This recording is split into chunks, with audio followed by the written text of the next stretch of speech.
జరుగుతున్న పరిణామాలు చూస్తుంటే కేటీఆర్ గారి అరెస్టు ఖాయంగా అయితే తెలుస్తుంది. మరి నిజంగానే అరెస్ట్ చేస్తారా? మరి ఈ ఫార్ములా కార్ రేస్ విషయమై కేటీఆర్ ని నిజంగానే అరెస్ట్ చేస్తారా? మరి దారులు ఎటువైపు నడుస్తున్నాయి? ఈ రోజు మనం తెలుసుకుందాం. ప్రస్తుతం మనతో పాటు ఉన్నారు సీనియర్ జర్నలిస్ట్ సిఎస్ రావు గారు. వారిని అడిగి మరిన్ని విషయాలను తెలుసుకుందాం. నమస్కారం సార్. నమస్తే సార్, జరుగుతున్న పరిణామాలు చూస్తుంటే కేటీఆర్ గారి అరెస్టు ఖాయంగా అనిపిస్తుంది. మరి నిజమే అంటారా? రేవంత్ రెడ్డి గారు మున్సిపల్ ఎన్నికల ఫలితాలు ముందు ప్రచారంలో ఆయన చెప్పింది ఏంటంటే, ఈ ఎలక్షన్స్ అయిపోయిన తర్వాత కేటీఆర్ గారు అరెస్ట్ అవుతారని చెప్పి అక్కడక్కడ కొన్ని హింట్స్ ఇచ్చారు. ఆ మేరకు అయితే మాత్రం అరెస్ట్ కావాలి. ఎందుకంటే ఫార్ములా ఈ కార్ రేస్ దాంట్లో స్కామ్ జరిగింది, మనీ లాండరింగ్ జరిగింది అనేది ఏసీబీ విచారించింది. ఈడీ కూడా ఎంటర్ అయింది దాంట్లో. అయితే ఈ కేసు మీద కేటీఆర్ గారిని విచారించడానికి గవర్నర్ పర్మిషన్ అడిగింది. గవర్నర్ కూడా పర్మిషన్ ఇచ్చారు. దీంట్లో ఆ రోజు సెక్రటరీగా, ప్రిన్సిపల్ సెక్రటరీగా ఉన్న పట్టణాభివృద్ధి శాఖ ప్రిన్సిపల్ సెక్రటరీగా ఉన్నటువంటి అరవింద్ గారు ఐఏఎస్, ఆయన కీలకం. ఎందుకంటే ఈ ఫండ్స్ని రిలీజ్ చేసింది ఆయన. ఎందుకు రిలీజ్ చేసామంటే ఆయన ఇచ్చినటువంటి వాంగ్మూలం ఏంటంటే, రిటర్న్గా అలాగే ఇన్వెస్టిగేషన్లో ఏసీబీకి ఇచ్చినటువంటి వాంగ్మూలం ఏంటంటే, ఆ రోజు మంత్రిగా ఉన్నటువంటి కేటీఆర్ గారు ఇచ్చినటువంటి ఆదేశాల మేరకు నేను చేశాను అని చెప్తున్నారు. అయితే ఇక్కడ దాదాపు 45 కోట్ల రూపాయలు విదేశీ కంపెనీకి వెళ్ళినాయి. ఈ విదేశీ కంపెనీకి వెళ్ళినటువంటి డబ్బులు ప్రాసెస్ ప్రకారం వెళ్ళలేదు. ఈ ప్రాసెస్ ప్రకారం భిన్నంగా వెళ్ళినాయి కాబట్టి మనీ లాండరింగ్ కేసు కింద బుక్ అయింది. మనీ లాండరింగ్ కింద. ఇది ఎందుకు చేశావంటే కేటీఆర్ గారు ఆదేశం మేరకు చేశానని చెప్పి ఆయన చెప్తున్నాడు. సో దీంతో ఇప్పుడు విచారించాలి. ఎవరిని విచారించాలి? అరవింద్ గారిని అరెస్ట్ చేయాలి, లేదంటే విచారించాలి. దీనికి ఐఏఎస్లో కొంత రక్షణ ఉంటుంది. కేంద్ర ప్రభుత్వం నుంచి పర్మిషన్ తీసుకోవాలి. ఇప్పుడు కేంద్ర ప్రభుత్వం నుంచి కూడా పర్మిషన్ వచ్చేసింది. కేంద్రం ఏం చెప్పిందంటే గ్రీన్ సిగ్నల్ ఇచ్చేసింది విచారించమని చెప్పి. పిలిచి విచారించడం అంటే అరెస్ట్ చేస్తారు. ఎవరిని? అరవింద్ని అరెస్ట్ చేస్తారు.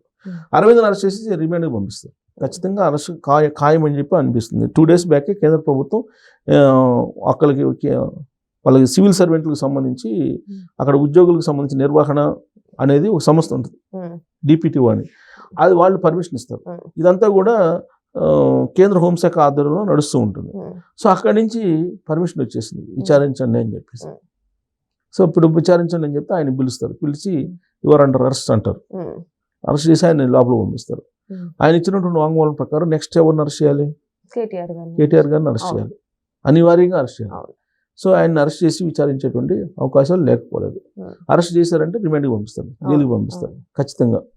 సో జైలుకి పంపిస్తే నేను యోగా చేసుకుంటాను, నేను రీఛార్జ్ అయ్యి బయటకు వస్తాను, నేనే ముఖ్యమంత్రి అవుతాను, నేను జైలుకి వెళ్ళి వచ్చిన వాళ్ళు ముఖ్యమంత్రి అవుతున్నారు కదా, నేనే ముఖ్యమంత్రి అవుతానని చెప్పి ఆయన అంటున్నాడు కేటీఆర్ గారు. ఈ కేసు ఒక కేసా, ఇది ఒక లట్టపీస్ కేసు అని అంటున్నాడు ఆయన. ఇదేమో మనీ లాండరింగ్ కేసు అని చెప్పి ప్రభుత్వం అంటుంది, మనీ లాండరింగ్ కేసు అని చెప్పి. సో ఎట్టగలకు ఒకటి గవర్నర్ నుంచి పర్మిషన్ తీసుకున్నారు కేటీఆర్ గారి విషయంలో, అలాగే ఈ ఐఏఎస్ అరవింద్ గారి విషయంలోనేమో కేంద్ర ప్రభుత్వం నుంచి కూడా పర్మిషన్ తీసుకొచ్చుకున్నారు. ఇక నెక్స్ట్ జరగబోయేది ఏంటంటే అరెస్ట్లే.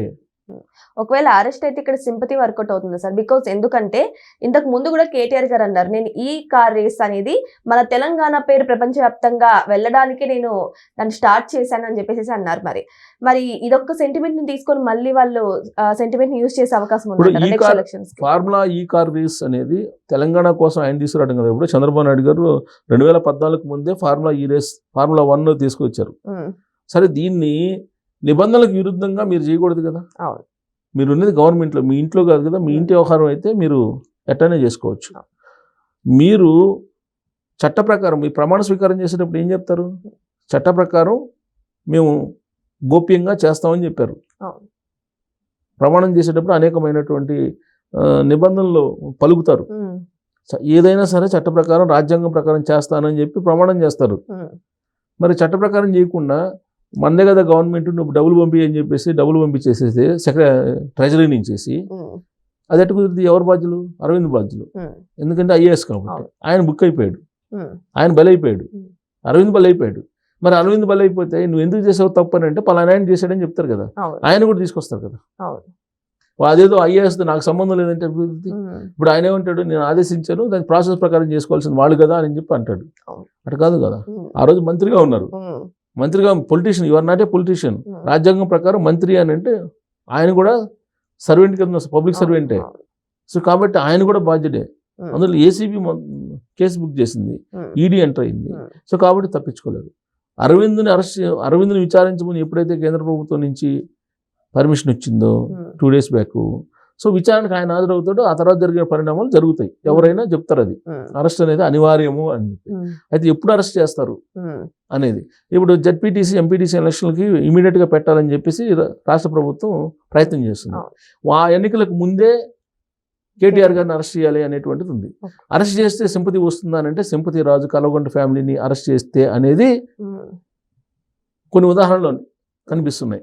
ఎలా అంటే ఇప్పుడు మున్సిపల్ ఎన్నికల సందర్భంగా ఫోన్ ట్యాపింగ్ కేసుకు సంబంధించి విచారణ చేశారు. అవును, కేసీఆర్ గారిని పిలిచి విచారణ చేశారు. విచారించారు.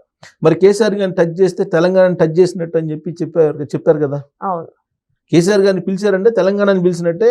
ఉమ్, అది ఎంతకన్నా ఘోరమైనట్టు అవమానం ఏముంటుంది, జాతిపిత అని చెప్పేసి అన్నారు కదా. అవును, మరి తెలంగాణ సమాజం ఓట్లు ఎట్టేశారు, ఉమ్, కాంగ్రెస్ పార్టీకి కాంగ్రెస్ వేశారు. చేశారు. అంటే వీళ్ళని అరెస్ట్ చేస్తేనే తెలంగాణ ప్రజలు ఉమ్, ఆదరిస్తున్నారు ప్రభుత్వాన్ని, Hmm. వీళ్ళని అరెస్ట్ చేయకపోతే ఆదరించట్లేదు. ఇంకొక బలమైన ఉదాహరణ ఏంటంటే కవిత లిక్కర్ స్కామ్లో ఇరుక్కుంది. అవును, లిక్కర్ స్కామ్లో ఇరుక్కున్నప్పుడు ఆవిడని అరెస్ట్ చేయాలని చెప్పి అందరూ కోరుకున్నారు, కానీ ఆవిడని అరెస్ట్ చేయాల. ఉమ్, 2023 అసెంబ్లీ ఎన్నికల నాటికి ఆవిడని అరెస్ట్ చేయాల. ఉమ్, అరెస్ట్ చేయకపోతే ఏం చేశారు కాంగ్రెస్ ఆ రోజున గవర్నమెంట్ ఎవరిది, బీజేపీ వాళ్ళు. బీజేపీ. బీజేపీ వాళ్ళకి వ్యతిరేకంగా వేశారు ఓట్లు. Oh. అదే 2024కి వచ్చేటప్పటికి 2024 లోక్సభ ఎన్నికలకు వచ్చేటప్పటికి కవితను అరెస్ట్ చేశారు. ఉమ్, ఈ 6 నెలల గ్యాప్లో అరెస్ట్ చేశారు. ఉమ్, అరెస్ట్ చేస్తే బీజేపీని ఆదరించారు, ఉమ్, 8 మంది ఎంపీలను ఇచ్చారు తెలంగాణ సమాజం. ఉమ్, 2023 అసెంబ్లీ ఎన్నికల్లోనేమో బీజేపీని తిరస్కరించారు. ఉమ్, అదే బీజేపీని 6 నెలల క్రమంలో ఆదరించారు. ఉమ్, అంటే కవితను అరెస్ట్ చేశారు కాబట్టి ఆదరించారు. ఉమ్, సో కాబట్టి కల్వకుంట్ల ఫ్యామిలీని అరెస్ట్ చేస్తేనే తెలంగాణ సమాజం ఆదరిస్తుందంటానికి ఈ 2 సంఘటనలే. కేవలం పిలిచి మాట్లాడితేనే తెలంగాణ సమాజం కాంగ్రెస్ పార్టీ పక్షాన్ని నిలబడింది ఉమ్, మున్సిపల్ ఎన్నికల్లో. ఉమ్, మరి ఇప్పుడు జడ్పీటీసీ ఎంపీటీసీ ఎన్నికలు వస్తున్నాయి. అవును. ఇప్పుడు కేటీఆర్ గారిని తీసుకెళ్లి లోపల వేస్తే అరెస్ట్ చేసి ఆ ఫలితాలు అద్భుతంగా వస్తాయని చెప్పి కాంగ్రెస్ పార్టీ భావిస్తుంది. సో కాబట్టి సెంటిమెంట్ అనేది, జైలు సెంటిమెంట్ అనేది కల్వకుంట్ల ఫ్యామిలీకి వర్తించదు అనేటువంటి విధంగా తెలంగాణ సమాజం రియాక్షన్ ఉంది. ఉమ్, కాబట్టి సెంటిమెంట్ జైలుకి వెళ్ళి వస్తే నేను సీఎం అవుతాను, ఉమ్, రేవంత్ రెడ్డి గారు సీఎం అయ్యారు కదా, అవును, లేదంటే చంద్రబాబు నాయుడు గారు అయ్యారు కదా, అవును, లేదంటే జగన్మోహన్ రెడ్డి గారు అయ్యారు కదా, మేము వెళ్తే మేము అవుతామని చెప్పి ఒక సెంటిమెంట్ ఏదైతే ఉందో అది కల్వకుంట్ల ఫ్యామిలీకి వర్కౌట్ కాదు అని చెప్పి రాజకీయ వర్గాల్లో క్లియర్గా ఇప్పుడు మొత్తం మన కళ్ళకు కనపడుతున్నాయి రిజల్ట్. అవును. తెలంగాణ సమాజం, తెలంగాణ పౌరులు ఇచ్చినటువంటి ఫలితాలు మన కళ్ళెదురు కనిపిస్తున్నాయి. ఉమ్, వాళ్ళని అరెస్ట్ చేయకపోతేనే ఉమ్, ప్రభుత్వం మీద బ్యాడ్ వస్తుంది. ఉమ్, ఎందుకు కాళేశ్వరం ప్రాజెక్టులు ఎంత చేశారని చెప్పి ప్రజలు నమ్ముతున్నారు, ఉమ్, ఫార్ములా ఈ కార్ రేస్లో చేశారని నమ్ముతున్నారు, అవును, ఫోన్ ట్యాపింగ్ అనేది అనేక మంది నమ్ముతున్నారు. ఉమ్, భార్యాభర్తలు మాట్లాడుకునేదే ఫోన్ ట్యాపింగ్ చేశారు కదా. ఫోన్ ట్యాపింగ్ విషయంలో తెలంగాణ సమాజం పూర్తిగా నమ్ముతుంది. ఉమ్, తెలంగాణ సమాజం నమ్మటం కదా, జడ్జిలది ఫోన్ ఫోన్ ట్యాప్ చేశారు కదా, అవును, ఇంట్లో వాళ్ళ నెంబర్లో ట్యాప్ చేశారు కదా. అవును. కవిత గారు అన్నారు కదా, అవును, సొంత అల్లుడు ట్యాప్ ట్యాప్ చేసే అంత చేశారు. దౌర్భాగ్యం ఉంది అని చెప్పి అవును, ఇంకెందుకన్నా నిదర్శనం ఉంది. అవును. కాబట్టి తెలంగాణ సమాజం ఈ కేసుల్లో వాళ్ళని కనుక అరెస్ట్ చేయకపోతేనే కాంగ్రెస్ పార్టీ నష్టపోతుంది, ఉమ్, అరెస్ట్ చేస్తే లాభపడిద్ది రాజకీయంగా. ఉమ్, మరి ఏం చేస్తారని అంటే ఈ ఈక్వేషన్ తోటి ఆలోచిస్తే కనుక కేటీఆర్ని అరెస్ట్ చేయడానికి అవకాశం ఉంది. సో జరుగుతున్న పరిణామాలు చూస్తుంటే మాత్రం వచ్చే జెడ్పీటీసీ ఎంపీటీసీ ఎన్నికల ముందే కూడా కేటీఆర్ గారు అరెస్ట్ అయ్యే అవకాశాలు ఉన్నట్టయితే స్పష్టంగా కనిపిస్తున్నాయి. మరి వెయిట్ చేసి చూద్దాం మరి ఈ ఫార్ములా కార్ రేస్ విషయం ఎంత దూరం వెళ్తుందా అని. Thank you so much. Thank you sir.